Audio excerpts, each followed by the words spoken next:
인정받아 주시옵소서. 살아계신 예수 그리스도의 이름으로 기도드리옵나이다. 아멘. 할렐루야. 그렇습니다. 주님이 부활하셔서 성령으로 우리 예배 가운데 임재하시고 오늘도 말씀으로 한 사람 한 사람 만나 주실 줄로 믿습니다. 할렐루야. 가정에서 예배하시는 모든 분들에게도 동일한 은혜가 있게 되시길 예수님의 이름으로 축원합니다. 할렐루야. 우리가 신명기서 31장의 말씀을 같이 읽었습니다. 이 말씀은 모세가 출애굽해서 40년의 광야 생활을 지나고 출애굽일 세대들은 불순종하고 불신앙하다가 광야 가운데 다 죽어갔고 출애굽 2세대들을 데리고 이제 가나안 땅으로 들어가야 될 그 임박에 요단강 동편 모압 평지에서 한 달 동안 3번에 걸쳐서 하나님의 백성으로서 어떻게 살아야 되는가 하는 과거, 현재, 미래에 대해서 설교를 했습니다.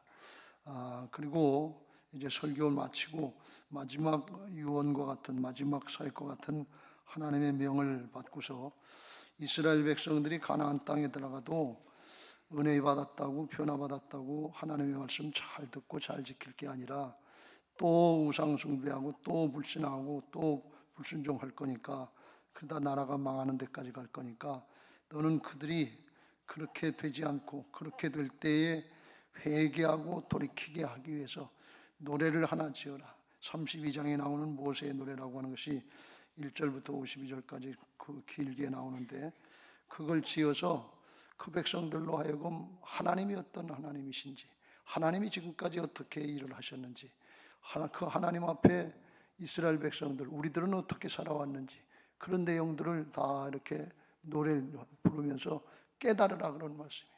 잘못된 길로 가다가도 깨닫고 돌이켜서 회개해서 한 사람이라도 회개하고 돌이키면 용서해 주시려고 하는 하나님의 심정 이거의 명을 받습니다. 그래서 모세가 그 노래를 지어서 행하는 들려주는 가르치는 그런 일을 하는데 그때 모세의 나이가 120세였다 그랬습니다.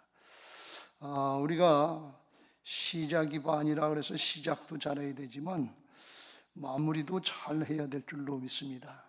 어떻게 보면 우리 그리스도인들에게는 시작보다 마무리가 더 중요하다 이렇게 말씀드릴 수 있어요. 왜 그런가 하면 마무리한 다음에 끝난 다음에 죽은 다음에는 하나님의 심판이 있겠다 그랬어요. 그래서 행한 대로다가 하나님께서 심판하셔서 결과를 따라서 영원한 생명과 상급과 멸류관을 주시기 때문에 그냥 지나가는 게 아니에요. 우리 인생 그냥 지나가는 게 아니에요. 하나님 나라의 영원한 것을 바라보면서 이걸 약속하신 그 말씀, 복음의 말씀 붙잡고 달려나가는 인생의 경주의 과정인 줄로 믿습니다. 그때 모세의 나이가 120세였다 그랬어요. 오늘 2절 말씀에 그들에게 이르되 이제 내 나이 120세라 내가 더 이상 출입하지 못하겠고 그랬어요.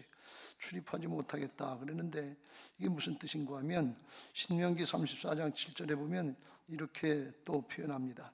같이 읽겠습니다. 시작. 모세가 죽을 때 나이 120세였으나 그의 눈이 흐리지 아니하였고 기력이 쇠하지 아니하였더라. 할렐루야. 이렇게 되는 은혜가 있게 되시길 주님의 이름으로 축복합니다.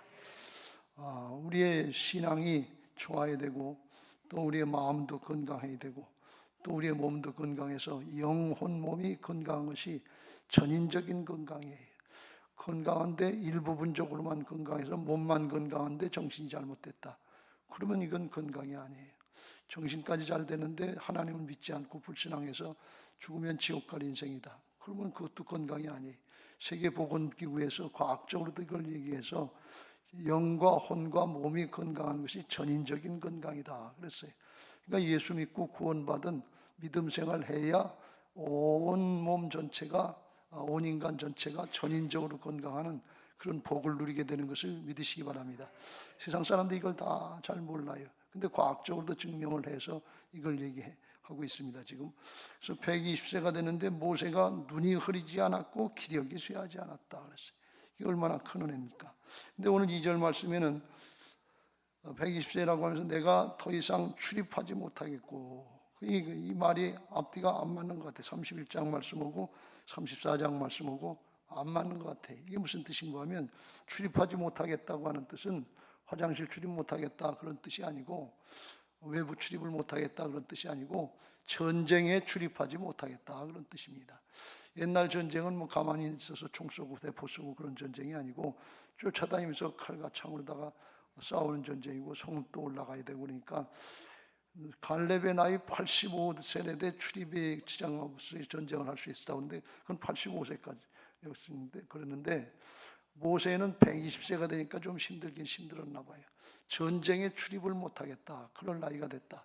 그런데 그렇게 전쟁에 출입을 못하게 되니까 14절 16절 오늘 오후에 또 보겠습니다만, 하나님이 뭐라고 말씀하시는 거면, 여호와께서 모세에게 이르시되 내가 죽을 기한이 가까웠으니, 16절에 여호와께서 모세에게 이르시되 너는 네 조상과 함께 누려니와, 죽겠다 그런 말씀이에요. 뭘 못하니까 죽어요? 전쟁에 출입을 하지 못하니까. 영적인 싸움에 싸울 수 없게 되면 하나님 부르신다 그런 말씀이에요. 우리의 삶은 하나님 앞에 기본적으로 사명의 삶인 것을 믿으시기 바랍니다.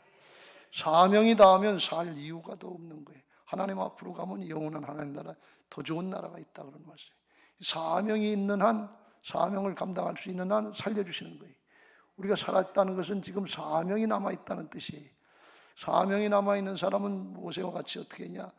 전쟁하기 위해서, 영적인 싸움을 싸우기 위해서 선한 싸움 싸우고 달려갈 길 마치고 믿음 지켜야 될 줄로 믿습니다. 그게 우리 그리스도인의, 그리스도의 군사, 하나님의 군대된 마땅한 사명인 것을 믿으시기 바랍니다. 사도 바울은 그걸 알았기 때문에 디모데후서 4장 7절 8절에서 자기 신앙 고백을 그렇게 합니다. 같이 읽겠습니다. 시작. 나는 선한 싸움을 싸우고 나의 달려갈 길을 마치고 믿음 지켰으니 이제 후로는 나를 위하여 의의 면류관이 예비되었으므로 주 곧 의로우신 재판장이 그날에 내게 주실 것이며 내게만 아니라 주의 나타나심을 사모하는 모든 자에게도니라. 아멘. 살아있는 동안은 선한 싸움 싸우면서 믿음 지키면서 하나님 나라의 생명의 역사, 구원의 역사에 쓰임받는 게 이게 복이다 그런 말씀이에요. 우리가 하늘나라에 안 가봐서 아직 잘 모르겠습니다만 천하를 얻는 것보다도 한 생명 구원하는 것이 더 큰 복이 있다고 그랬어요. 초청집회 1019 그 믿음 가지고 감당할 수 있게 되시길 주의 이름으로 축원합니다. 또 살아있는 동안에, 살아계신 동안에 기도와 말씀으로 영적인 싸움을 싸우면서 하나님의 맡겨주신 사명 감당할 수 있게 되시길 주님의 이름으로 축복합니다. 예배의 자리, 기도의 자리, 말씀의 자리, 이 자리 잘 지키면서 내 살아있는 동안에 이거 하라고 맡겨주셨다고 하는 걸 믿고 그렇게 감당하고 믿음으로 나갈 때 하나님이 모세와 같이 신앙, 사역, 인생의 아름다운 마무리가 되게 도우실 줄로 믿습니다. 할렐루야. 이스라엘 사람들이 오늘날까지도 가장 존경하는 영적인 지도자를 모세를 삼습니다. 모세를 위하는데 왜 그렇게 존경을 받는지 우리가 오늘 살펴보고 우리도 그렇게 존경받는 믿음의 사람들 되고 가정에서나 직장에서나 사업장에서나 어디에서나 있는 그 자리에서 영적인 리더들이 되시기를 예수님의 이름으로 축복합니다. 할렐루야. 그러면 모세는 어떤 신앙 사역자였냐? 첫째, 하나님의 절대 주권을 인정하고 따른 하나님 앞에 겸손한 지도자였다. 사람 앞에 겸손한지 그건 잘 모르겠습니다만 하나님 앞에 온유하고 겸손한 지도자였다. 무슨 뜻인가 하면 하나님의 뜻이면 이해하고 아멘하고 순종했다. 그런 말씀이에요. 사실 모세의 사역을 가만히 살펴보면 80세부터 쓰임받기 시작해서 노년에 붙들림 받아서 광야 40년의 생활을 하는데 이스라엘 백성들이 하도 모가지가 뻣뻣하고 완고해서 불신앙하고 불순종하면서 자꾸 대들고 원망하고 불평을 해서 그 사역이 굉장히 힘들었어요. 그리고 결과도 출애굽 1세대들 데리고 자기도 함께 가나안 땅으로 쑥 들어갔으면 얼마나 기분 좋겠어요. 보람도 있고 가치도 있지 않겠어요. 근데 같이 데리고 나온 그 출애굽 1세대들이 말을 하도 안 듣고 거역하고 불순종하다가 광야 가운데 60만이 다 죽어갔단 말이지. 그러니까 이게 모세의 마음은 편하겠어요. 얼마나 안타깝겠냐 말이에요. 그런데다가 모세 너는 또 하나님 앞에 말씀을 잘 따르지 않고 무리바 물가에서 반석에게 명령해서 물을 내라고 그랬는데 그렇지 않고 하도 원망하고 불평하고 대드니까 홧김에 그냥 지팡이로 다 반석을 내리쳤다가 하나님의 말씀을 거역한다고 그래가지고 가나안 땅에 너 들어가지 못한다. 사명 안수 못하겠다. 그러니까 모세의 마음이 편하겠어요? 아마 모세가 그때 화날 땐 그런 생각하지 않았겠나 모르겠어요. 하나님이시라면 그런 상황에서 화 안 나시겠소? 당신이라면 화 안 나시겠소? 그런 속의 마음이 여기까지 올라오지 않았겠나 그렇게 생각해요. 입장을 바꿔놓고 생각해봐요. 저렇게 대들고 맨날 모가지가 뻣뻣해서 원망하고 불평하고 있는데 화 안 나겠어요? 그거 지팡이로 한번 내려쳤다고 그걸 가지고서 하나님이시라고 하면서 꽁 해가지고서 가나안 땅에 못 들어가게 하냐고. 이렇게 얘기할 수도 있잖아요. 실제로 그래서 신명기 3장에 가나안 땅에 들어가고 싶어서 비스가산에서 꼭대기 올라가서 이렇게 내다 보이는데 구하옵나니 나를 건너가게 하사 요단강 동편에 있는 아름다운 땅 아름다운 산과 레바논을 보게 하옵소서 하되 여호와께서 너희 때문에 내게 진노하사 내 말을 듣지 아니하시고 내게 이르시기를 그만해도 족하니 이 일로 다시 내게 말하지 말라. 다시는 그거 가지고 거론하지 말라. 그리고 끝내버렸어요. 그리고 이제 죽을 때쯤 됐는데 하나님이 또 뭘 명하시는 거면 방금 말씀드린 것처럼 모세 네가 노래를 져가지고 이 백성들이 가나안 땅에 들어가면 또 원망하고 또 불평하고 또 배신할 거니까 어떻게 해서라도 노래라도 부르다가 깨닫고 회개하고 돌이키게 하기 위해서 그걸 하라는 거예요. 그런데 결국은 이들이 불순종하고 배신하고서 나라가 망해서 포로로 붙잡하고 나라가 망하는 그걸로 갈 거다. 그걸 하라고 그래요. 그럼 모세가 생각할 때 아니 40년 동안 이런 결과가 결국은 다 죽이고서 낮까지 가나안 땅에 들어가지도 못하게 하고 아무것도 없는 거 이걸 만들어 놓더니 그거 무도래 지어가지고 또 하라고 건너다 보니 절터라고 뻔히 보여지는데 말도 듣지도 않고 불순종하고 또 거역할 텐데 그 망하는 꼴로 가는 거 그걸 또 하라고 그래요. 난 그런 일만 해야 됩니까? 하나님 일 같은 일을 좀 시켜주고 빛나는 일을 좀 시켜주시지 다 허탕한 것 같은 거 헛수고하는 것 같은 거 보람도 없는 거 욕만 먹는 거 그런 일을 시켜줍니까? 그렇게 대들 수 있는데 그러지 않았다 그런 말씀이 이게 참 놀라운 변화인 것을 믿으시기 바랍니다. 하나님 앞에 우리 존재는 성경에 나와 있는 것처럼 토기장이의 손에 붙잡힌 진흙과 같다 그랬어요. 토기장이 되신 하나님이 절대 주권을 가지고 진흙을 만들어 이제 어떻게든지 만들어서 임금님 수라상에 올라갈 그릇으로 귀한 그릇으로 만들든지 아니면 오강단지로 만들든지 그건 하나님의 절대 주권이다 말이지. 토기장의 손에 붙잡힌 진흙이 왜 날 이리 오강으로 만들었습니까? 왜 날 천하게 만들었습니까? 이렇게 얘기하지 않는다 말이지. 만들어진 그 상태로 그 기능을 잘하고 쓰임받으면 이게 복인 것입니다. 이게 하나님과 창조주 하나님, 조물주 하나님과 피조물된 티끌로 만든 우리 인간의 차이인 것을 믿으시기 바랍니다. 바울은 로마서 9장 20절 21절에 그걸 이렇게 말씀합니다. 이 사람아 내가 누구이기에 감히 하나님께 반문하느냐 지음을 받은 물건이 지은 자에게 어찌 나를 이같이 만들었느냐 말하겠느냐. 21절 같이 읽겠습니다. 시작. 토기장이가 진흙 한 덩이로 하나는 귀 쓸 그릇을 하나는 천이 쓸 그릇을 만들 고난이 없느냐. 변명하고 대들 반문할 고난이 우리에게는 없다 그런 말씀이에요. 하나님이 일 같지도 않은 일, 욕만 먹는 일, 그런 일 시키는데 모세가 그걸 받아들이고 겸손히 순종하더라 그런 말씀이에요.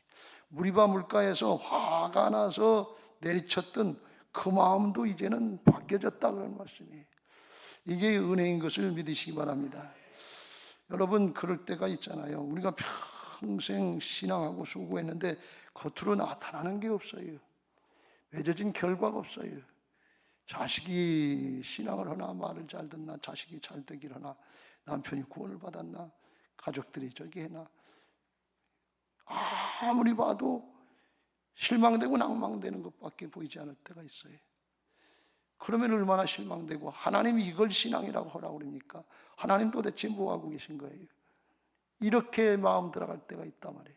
그래도 하나님 앞에 토기장의 손에 붙잡힌 것과 같이 여기 땅에 외적으로 나타나는 그거에 연연하지 말고 영원히 주어지는 하나님의 상급과 면류관이 있는 것을 믿고 믿음 지키고 겸손히 순종하라, 그런 말씀이에요. 이게 하나님 앞에 서는 자세인 것을 믿으시기 바랍니다. 여러분, 우리가 예수님 만나러 갑니다. 하나님 만나러 갑니다. 예수님을 닮은 하나님의 형상을 변화받고 가야지 뻣뻣하고 구해서 내 자존심 내체면 내가 이렇게 했습니다, 내 자랑 삼고 자기 일을 드러내고 이거 하다고 그렇게 하고 갈 겁니까? 아니에요. 주님의 모습으로 가야 될 줄로 믿습니다. 히브리서 12장 2절 3절에 그래서 이렇게 사도 바울을 통해서 다시 말씀합니다. 같이 읽겠습니다. 시작. 믿음의 주여 또 온전케 하시는 이인 예수를 바라보자. 그는 그 앞에 있는 기쁨을 위하여 십자가를 참으사 부끄러움을 개의치 아니하시더니 하나님 보좌 우편에 앉으셨느니라. 3절. 너희가 피곤하여 낙심하지 않기 위하여 죄인들이 같이 자기에게 거역한 일을 참으신 일을 생각하라. 피곤하고 이럴 의욕도 생기지 않고 낙심되고 그럴 때 예수님이 어떻게 하셨는가를 생각하라, 그런 말씀. 예수님 십자가에 달리셔서 벗기시고 찢기고 상하시고 죽고 끝난 거예요. 그게 육신의 모습으로는 끝난 거예요. 유대인들은 오늘도 대부분 예수님의 부활을 믿지 않아요. 십자가에 죽은 죄인이, 반역 죄인이 무슨 구세주가 되겠느냐 이렇게 하고 물리치고 믿질 않는단 말이지. 근데 예수님은 하늘 보좌가 있는 걸 아셨기 때문에, 세상 모든 죄인들의 죄를 감당하실 일이 있었기 때문에 그거 마다하지 않고, 손가락질, 모욕당하는 거 마다하지 않고, 부끄러움과 수치를 마다하지 않고 십자가 지시고 승리하셔서 영원한 승리자가 구세주가 되신 것을 믿으시기 바랍니다. 신앙하다가 힘듭니까? 사역하다가 힘듭니까? 예수님 바라보라는 거예요. 모세는 예수님을 직접 본 분은 아니지만 하나님의 심정이 뭔가 하는 걸 알고, 그렇게 반역하고 또 죄짓고 또 배신하고 망하는 길로 가는 그 백성들 뭐가 좋다고 그걸 살려주라고 모세 노래를 불러서 들려주라고 그렇게 얘기하시는 하나님의 심정을 붙잡은 거예요. 하나님의 마음과 하나가 되고 주님의 마음과 하나가 되는 그런 은혜들이 있게 되시길 주의 이름으로 축원합니다. 그게 하나님의 형상으로 거듭난 거예요. 하나님 앞에 가장 큰 축복은 뭘 이루었다고 하는 그게 아니라 하나님 앞에 하나님의 형상으로 성품이 바뀌는 게, 사람이 바뀌는 게 가장 큰 축복인 것을 믿으시기 바랍니다. 요단강에 모세가 홍해바다를 갈랐습니까? 모세가 요단강을 갈랐습니까? 하나님이 오셨지요. 그거 드러낼 거 하나도 없어요. 누가 하신 거예요? 하나님이 오신 거죠. 중요한 건 하나님께 영광 돌리고 하나님의 이름을 높이는 주님의 성품으로 바뀌어져서 주님 만나러 갔을 때 주님이 기뻐하시면서 내가 너를 안다, 내 수고를 안다, 내 눈물을 안다 하고 주님께서 알아주시는 게 이게 복인 줄로 믿습니다. 모세처럼 변화받고 아름다운 신앙의 마무리가 되시길 주의 이름으로 축복합니다. 두 번째로 모세는 어떤 마무리를 했느냐? 하나님의 언약을 믿고 따른 담대한 지도자였다 하는 것입니다. 여기까지 에베네셀 되셔서 인도하신 하나님이 여호와 이레로 장래도 인도하실 걸 믿고 담대했다 그런 말씀이에요. 하나님이 함께 하시는 언약의 하나님, 언약의 말씀, 이걸 믿고 담대하게 나가는 게 이게 믿음인 것을 믿으시기 바랍니다. 인간의 신념, 사정, 형편, 조건을 따라서 오락가락하는 거, 이건 믿음이 아니에요. 사람의 신념일 뿐이지. 하나님을 믿고 말씀을 믿고 그렇게 될 걸 믿고 담대하게 나가는 게 이게 믿음인 것을 믿으시기 바랍니다. 그래서 믿음은 근본적으로 하나님의 믿음, 예수님의 믿음이에요. 나는 죽고 예수님이 내 안에 오셔서 살아계셔서 주님을 나타내는 믿음, 주님이 일하시도록 장을 열어드리는 믿음, 이게 에베네셀이요 여호와 이레로 담대한 믿음이 되는 것을 믿으시기 바랍니다. 오늘 본문의 말씀에 보면 모세가 그걸 두 가지로 적용을 했는데, 하나는 뭔가 하면 3절, 4절, 5절에 보면 요단강 동편의 아모리 족속, 강대한 아모리 족속 왕 시온과 옥을 물리치게 하신 것은 그걸로 끝나는 것이 아니라 요단강 건너서 가나안 땅의 7 족속을 물리칠 증거로, 표적으로 주신 거다 그런 말씀이. 그러니까 요단강 동편에서 함께 하셨던 하나님이 요단강 건너서 가나안 땅 정복할 때도 함께 하실 것을 믿어라 그런 말씀이에요. 요단강 동편에서 여기까지 에베네셀에서 역사하신 하나님이 요단강 넘어서 가나안 땅에 들어갈 때 그때 여호와 이레로 임마누엘로 함께 하실 것을 믿어라. 그래서 강하고 담대하라 그런 말씀이에요. 6절 너희는 강하고 담대하라. 두려워하지 말라. 그들 앞에서 떨지 말라. 문지 앞에 사람 앞에 떨지 말라. 이는 네 하나님 여호와가 그가 너와 함께 가시며 결코 너를 떠나지 아니하시며 버리지 아니하실 것임이니라. 할렐루야. 왜요? 언약의 말씀이니까. 아브라함 때부터 약속하신 언약이니까 하나님께서 이루시겠다 그런 말씀이에요. 여호수아서 3장 10절에도 하나님께서 여호수아에게 요단강을 건너게 하시면서 그걸 또 강조합니다. 너희 앞에서 반드시 이 족속들을 쫓아내실 줄을 이것으로써 너희가 알리라. 그래서 이게 뭐냐? 요단강 건너게 하는 걸로다가 요단강 건너서 가나안 족속들도 물리치게 할 것을 믿어라 그런 말씀이. 에베네셀 되신 하나님이 여호와 이레로 함께 하실 것을 믿어라 그런 말씀. 지금까지 우리가 지나오면서 문제 해결받고 사건 해결받았으면 그 지나온 문제 해결을 통해서 지금 있는 문제, 앞으로의 문제 이것도 주님께서 함께 하셔서 물리쳐 주실 것을 해결해 줄 것을 믿어라 그런 말씀이에요. 이게 에베네셀 되신 하나님이 여호와 이레로 함께 하시는 것인 것을 믿으시기 바랍니다. 또 하나는 뭔가 하면 7절 8절에 무슨 말씀인가 하면 모세가 여호수아를 세워주면서 하나님이 나와 함께 하셔서 여기까지 인도하셨는데 네가 가나안 땅 들어서 정복할 때 그 백성들 보고 기골이장대하다 성읍이 견고하다 그거 보고 두려워하지 말고 나와 함께 하신 하나님이 너하고도 함께 하실 것을 믿고 담대하라 그런 말씀이에요. 이건 또 조금 똑같은 에베네셀 똑같은 여호와 이레인데 사건과 사건을 연결시켜주는 거에서 나가서 사람과 사람을 연결시켜주는 에베네셀 여호와 이레도 있다 그런 말씀이에요. 그걸 깨닫고 우리가 신앙할 때 올바른 신앙 계승이 잘 될 줄로 믿습니다. 여호수아서 1장 6절에 그랬어요. 5절 6절에 내 평생에 너를 능히 대적할 자가 없으리니 내가 모세와 함께 있었던 것 같이 너와 함께 있을 것임이니라. 내가 너를 떠나지 아니하며 버리지 아니하리니 강하고 담대하라. 너는 내가 그들의 조상에게 맹세하여 그들에게 주리라 한 땅을 이 백성에게 차지하게 하리라. 하나님이 함께 하시겠다는 게. 그러니까 문제는 하나님이 함께 하시느냐 안 하시느냐 이걸 믿는 게 중요하지 사건이 크냐 문제가 작으냐 그게 문제가 아니고 네가 하느냐 내가 하느냐 그게 중요하지 않다 그런 말씀이에요. 모세가 하든 여호수아가 하든 하나님이 함께 하시기만 하면 똑같다 그런 말씀이에요. 이게 에베네셀이요 여호와 이레인 것을 믿으시기 바랍니다. 에베네셀과 여호와 이레를 믿는 신앙은 문제나 사건 보고서 두려워하지 않습니다. 여기까지 인도하신 하나님이 장래도 함께 하실 거니까 사람 보고 두려워하지 않습니다. 모세를 통해서 역사하신 하나님이 여호수아를 통해서도 역사하실 것이니까 이게 잘 계승되어야 될 줄로 믿습니다.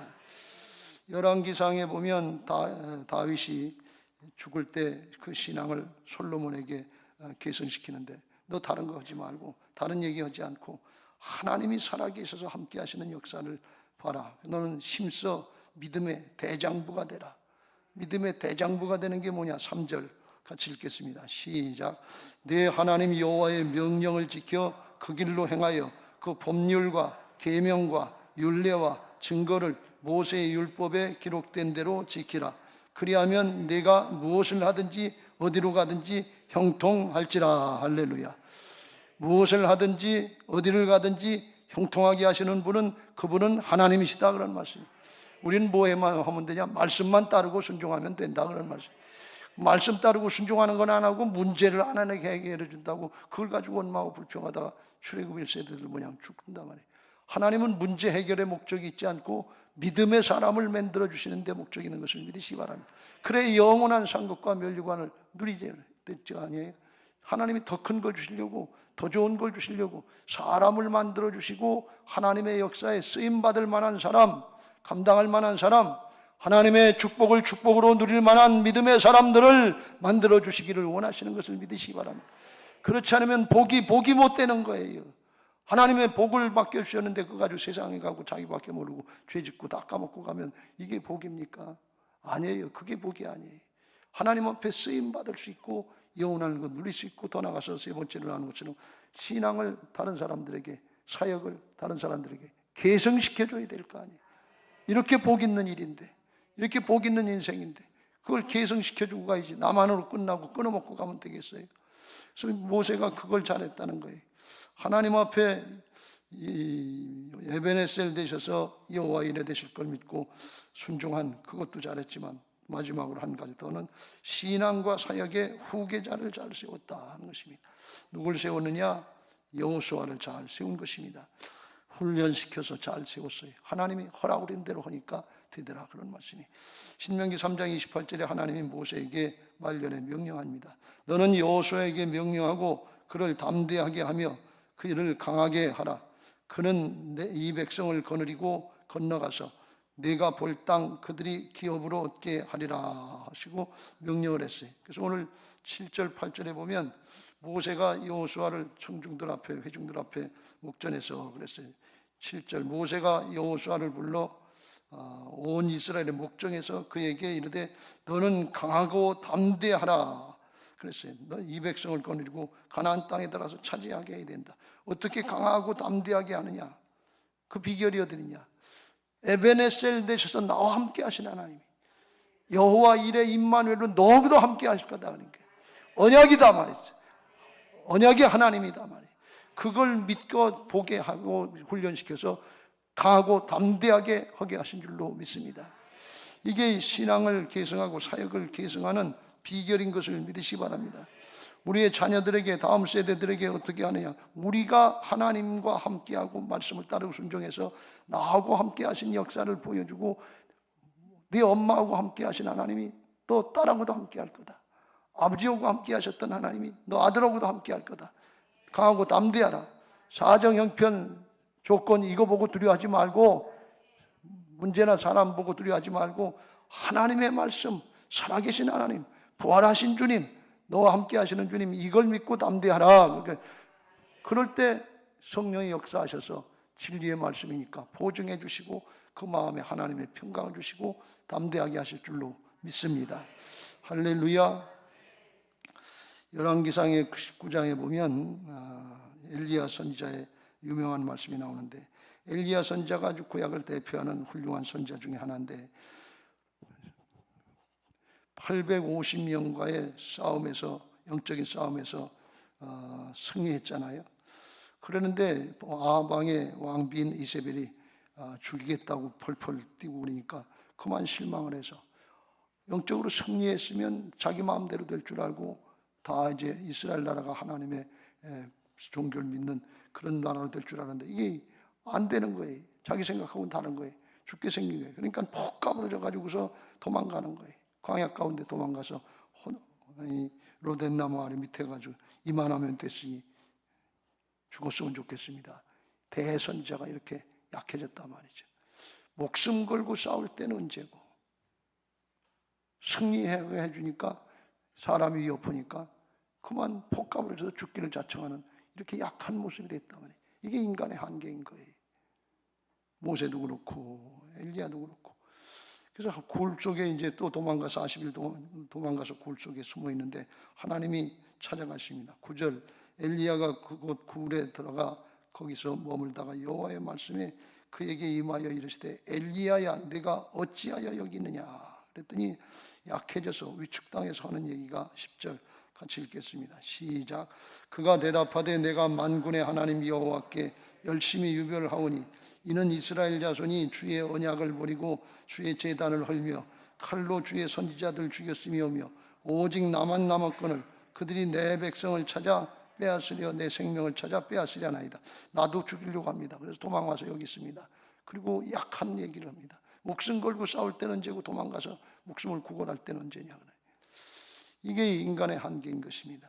그러니까 하나님께서 깨우쳐 주시려고 여호와께서 이르되 너는 나가서 여호와 앞에서 산에 서라 하시더니 여호와께서 지나가시는데 여호와 앞에서 크고 강한 바람이 산을 가르고 바위를 부수나 바람 가운데 여호와께서 계시지 아니하며 바람 위에 지진이 있으나 지진 가운데 여호와께서 계시지 아니하며 또 지진 후에 불이 있으나 불 가운데 여호와께서 계시지 아니하더니 불 후에 세미한 소리가 있는지라 엘리야가 듣고 세미한 소리를 듣고 겉옷으로 얼굴을 가리고 나가 구르기 섬에 그때 하나님께서 엘리야야 내가 어찌하여 여기느냐 그랬더니 다시 똑같은 대답을 합니다. 나만 남았는데 나까지 죽이려고 합니다. 그러니까 하나님께서 그때 세미한 음성 가운데 그에게 사명을 주시는데 다메섹으로 가서 하사엘을 세워서 아람 왕이 되게 하고 님시 아들 예후에게 기름을 부어서 이스라엘 왕이 되게 하고 아벨 모올라의 사바스의 아들 엘리사를 세워서 너를 대신해서 선지자가 되게 하라. 네 후계자를 세워라. 그리고 나서 죽더라도 죽어라. 그런 말씀이에요. 이건 우리에게 아주 크게 경각심을 주는 말씀인데 우리 사람들은 바람 불고 바위가 깨지고 산이 갈라지고 그러면 이게 하나님의 큰 역사가 돼서 하나님이 거기 계신 줄 아는데 하나님이 거기 계시지 않더라 그런 말씀이에요. 또 바람 위에 지진이 일어나서 큰 지진 가운데 역사하는데 거기 하나님이 계시는데 계신 줄 아는데 하나님께서 거기 계시지 않 하나님이 지나간 현상이지 하나님이 거기 계시는 건 아니다 그런 말씀이에요.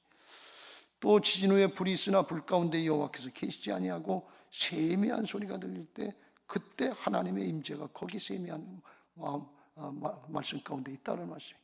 이게 무슨 말씀인가 하면 사람들은 바람이 불고 바위가 깨지고 산이 갈라지고 하는 이런 큰 역사 이게 있어야만 하나님의 역사인 줄 알고 착각을 한다 그런 말씀이에요. 그리고 그걸 기대하고 그 다음에도 또 그런 걸 바라보고 또 그런 걸 바라보고 또 그런 걸 바라보는데 거기 하나님이 계시지 않다 그런 말씀이에요. 그건 현상일 뿐이고 지나갈 뿐이고 하나님이 살아계신 역사 나타내는 증거일 뿐이다 그런 말씀이에요. 대학 잘 들어간 사람이 취직도 잘하고 성공도 하고 출세도 하고 또 잘하고 권력도 잡고 못도 잡고 그런 일 없다 그런 말씀이에요. 거기 하나님이 계신 게 아니다 그런 말씀이에요. 하나님의 세미한 음성을 듣고 하나님이 그 말씀을 이루실 걸 믿고 그 말씀 앞에 자기를 쳐서 복종시키면서 사명 감당하고 후계자를 세우고 하나님 나라를 세우는 역사에 하나님이 계시다 그런 말씀이에요. 그걸 우리에게 맡겨주신 것을 믿으시기 바랍니다. 대학 좀 잘 못 들어도 상관없어요. 조금 취직하는 거 조금 더뎌도 상관없고 사업이 좀 망해도 상관없어요. 그걸 통해서 하나님의 음성을 들어야 돼요. 하나님이 내게 뭘 원하시는지 그걸 깨닫고 하나님과 함께하는 역사를 깨닫고 순종할 수 있는 마무리가 되시길 주님의 이름으로 축복합니다. 죄송합니다. 제가 경험한 얘기를 여러 번 우리 교회에서 말씀드렸는데 저는 그걸 믿어요. 하나님께서 제가 어렸을 때 중학교 때인가 초등학교 때인가 저희 집안이 돈 받던 지가 좀 꽤 있었는데 아버님이 친척의 얘기를 듣고서 운수업을 하면 돈을 잘 벌고 심 안 들이고 농사 안 짓고도 잘 살 수 있다고 해서 돈 받전지를 팔아가지고 가을에 그 배가 누렇게 그득하던 제 눈에 지금도 선해요. 그거 팔아가지고서 운수업을 시작했어요. 영업용 택시란 거죠. 근데 그게 1년도 못 가가지고 인사사고 나서 쫄딱 망했어요. 그때는 보험제도 뭐 그런 것도 제대로 없어가지고 아주 쫄딱 망했어요. 그래서 집안이 아주 꼴이 그때부터 힘들어지고 겨울 되면 그게 겨울에는 먹을 게 없어서 호박 풀떼기 가지고서 먹었기 때문에 제가 그래서 지금도 호박 풀떼기를 안 좋아한다는 거 아닙니까? 그 뷔페 가도 제 손으로 다 호박 풀떼기는 떠다 먹지 않아요. 누가 갖다 주면 먹긴 해도. 그 기억이 있어서 그래. 그렇게 중학교 시절, 고등학교 시절 했기 때문에 고등학교 들어갈 땐 제가 그랬어요. 집안이 힘들고 어려우니까 대학 들어가는 걸 포기하고 집안 살림을 책임져야겠다. 그리고 상과를 들어갔어요. 상과 들어가서 이제 공부를 열심히 했지요. 그리고 그때 이제 인천에서 인천고등학교 나왔으니까 인천고등학교 원래 인천상업고등학교든 전신이야. 선배들이 이제 거기 출신들이 많은데 거의 경기은행에 이제 그냥 면접만 보고 성적 좋은 대로 들어가게 되니까 그냥 저절로 들어가게 돼 있는 건데 거기 가서 쫄아가지고서 은행장에 질문하는데 네 집이 어디야? 그러더니 근데 저희 집이 그때 인천의 편두리였기 때문에 전기도 안 들어오고 뭐 전화도 없고 그런 데고 뭘 어떻게 논바닥 밭바닥 설명하기가 어렵더라 그랬어요. 그래서 주뭇주뭇했어요. 그랬더니 아마 은행장이 그렇게 판단한 것 같아. 저렇게 대답도 못하고 당황하니 손님이 와서 물어보면 뭘 대답하겠는가. 그리고 그냥 다른 애들은 다 들어갔는데 저보다 성적이 안 좋았던 애들은 다 들어갔는데 저는 뚝 떨어졌어요. 그래서 담임선생님이 하도 이상해가지고 그 인사과에가 찾아가서 물어보니까 은행장님이 결정한 게 돼서 안 됩니다. 그런데 안 뒤집어집니다. 그런데 제가 이제 그게 실망이 된 거예요. 그래서 자취하다가 자취방에서 그 눈물을 흘리고 이제 훌쩍거리고 있는데 저희 어머니가 오셔서 괜찮다. 다음에 또 있다. 그래도 그걸 저기 오고 이제 그의 가을에는 지금처럼 추석이 가까울 때인데 집에도 안 가고 연휴 때 열심히 공부한다고 해가지고 그 다음에 들어간 게 이제 그때 도단위로 뽑았는데 농협중앙회 도단위로 뽑을 때 거기 이제 수석으로 입사를 했어요. 그래서 한 고비를 넘겼어요. 그러다가 한 직장 생활하고 군대 갔다 오고 한 10년쯤 됐는데 이게 대학을 하고 싶은 거예요. 고등학교 나온 거 가지고서는 자꾸 한계가 보이는 것 같아서 답답한 거예요. 그래서 대학 공부를 해야겠다. 고시 공부를 좀 해야 되겠다. 그리고서 이제 시험을 보는데 야간 대학을 전개했으면 되는데 그때 성관대학 주간 야간이 있는데 야간에 넣었으면 됐을 텐데 주간에다 넣어가지고 떨어졌어요. 그래가지고 직장을 그만두고서 또 이제 그랬기 때문에 그때는 교회도 열심히 다니고 그랬는데 주변 사람들이 수근수근 하는 거야. 직장 좋은 데 다니지 집안도 어려운데 뭘 지가 잘났다고 뭘 한다고 나서가지고 집안 힘들게 공부한다고 그러나. 그래서 그런 얘기들이 제 귀에 들리는 것 같아요. 그래서 그때 제가 학생부 부장을 하면서 했는데 여기서 넘어지면 안 되겠다. 여기서 신앙을 그만두면 안 되겠다. 믿음이 좋아서가 아니라 그냥 오기 같은 게 발동했던 것 같아요. 그래서 토요일 날 제가 인천에서 영등포 강남학원이라고 그때 있었는데 그때 거기까지 이제 왔다 갔다 기차철 타고 버스 타고 왔다 갔다 하면서 공부를 했는데 일주일 동안 하다가 토요일 날 2시에 그만둬가지고서 와서 토요일 날 아이들 가르치고 주일날 되면 아침에 학생부 예배 9시에 드리고 성가대 한다고 연습하고 대예배 드리고 점심 먹고 그리고서 오후에는 여기저기 애들 데리고 신방하고 저녁 예배 드리고 그리고 성가 연습하고 그리고 집에 가면 시골 교회니까 10시나 이렇게 돼요. 그럼 집에 가서 책을 좀 떠들어보는데 이건 공부하려고 그런 게 아니라 머리 리듬을 좀 바꾸려고 준비해놓고 월요일부터 공부할 준비하고 그리고 잤어요. 그렇게 했는데 뭐 그때 각오로 다 그랬어요. 그때 340점 학력고사가 만점이었는데 한 20점쯤 손해볼 걸 각오를 하고 그 주일날하고 토요일날 공부를 못해도 감당하겠다. 그렇게 했는데 나중에 결과를 보면 손해보게 안 하시더라고요. 하나님의 수고한 결실은 다 내게 하셨는데 그래서 이제 그 다음에 이제 주간에 이제 들어갈 수 있게 됐죠. 그래서 이제 공부를 한다고 했는데 제가 생각하기에 지금도 그런 생각이 돼요. 취직을 실패하고 입시를 실패하는데 하나님 앞에 믿음 지킨다고 이게 손해가 안 되더라 그런 얘기. 그래서 저는 이게 확신이 있어요. 그래서 우리 교회 와서 이런 얘기를 아이들에게 여러 번 얘기를 했어요. 해가 지나면 또 한 번 얘기하고 또 한 번 얘기하는데 근데 아이들도 그렇고 부모들도 그렇고 안 믿는 것 같아요. 에베네셀 되신 하나님이 문제 똑같은 문제 취직의 문제든 입시의 문제든 믿음 지키면 그거 하나님이 못 해결해 주시겠냐 말이지. 저를 통해서 해결하실 해결을 보신 하나님이 우리 아이들을 통해서 해결 못 보시게 하겠냐 말이지. 근데 부모들도 그렇고 아이들도 그렇고 안 믿는 것 같아요. 시간이 아까운 것 같고 뺏기는 것 같고 손해보는 것 같고 그래서 주의를 잘 못 지키고 공부한다고 그러고 그러는데 나중에 보면 결과가 그렇게 좋은 걸 못 봐요. 나중에 믿음이 자라질 않아요. 그건 좋은 모습이 아니잖아요. 우리가 손해보는 것 같고 그런 것 같아도 하나님 앞에 바로 믿음 지키려고 그러면 하나님의 역사인 줄로 역사가 있을 줄로 믿습니다. 더 좋은 대학, 더 좋은 취직, 더 좋은 사업 성공, 더 좋은 축제, 더 좋은 권력 이런 거 못 잡더라도 하나님 앞에 믿음 지키겠습니다. 믿음의 사람이 되겠습니다. 영원한 걸 붙잡겠습니다. 그러면 하나님께서 에베네셀 되신 하나님이 여호와 이레로 역사하시고 반드시 승리하게 하시고 대를 잇게 하실 줄로 믿습니다. 신앙의 대를 잇게 하실 줄로 믿습니다. 사역의 대를 잇게 하실 줄로 믿겠습니다.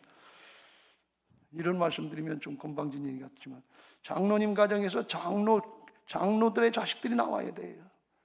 권사님 가정에서 권사님 딸들 그게 나와야 되고 목사의 자식이 목사하는 건 뭐 특권이라고 해서 뭐 손가락질 당하기도 하지만 그렇게 될 정도로 신앙 계승이 되고 영적인 가치관이 정리가 돼야 된다 그런 말씀이에요. 그렇지 않으면 어떻게 영적인 싸움에 승리하겠어요? 세속화되는 이 세대 가운데 어떻게 복음으로 복음화시키겠냐 그런 말씀이. 세상에 게 이미 다 넘어가 있는데 한국 교회 다음 세대가 끊어져 가는데 뭘로 살릴 겁니까? 신앙의 마무리가 아름답게 잘 되시길 주님의 이름으로 축복합니다. 이거 사람으로는 안 되지만 거듭난 부활신앙으로 내 안에 예수님이 와셔서 주인 되신 걸 믿고 나는 안 되지만 예수님은 되십니다 하고 믿고 나를 부인하고 순종하려고 할 때 하나님께서 하나님의 일을 하시는 줄로 믿습니다. 하나님이 하나님의 언약의 말씀을 이루시는 줄로 믿습니다. 그 믿음 가지고 순종하면 대가 연결되고 신앙과 사역이 계승되고 교회가 부흥되고 하나님 나라가 확장되고 나라와 민족이라도 변화되는 역사가 있게 하실 줄로 믿습니다.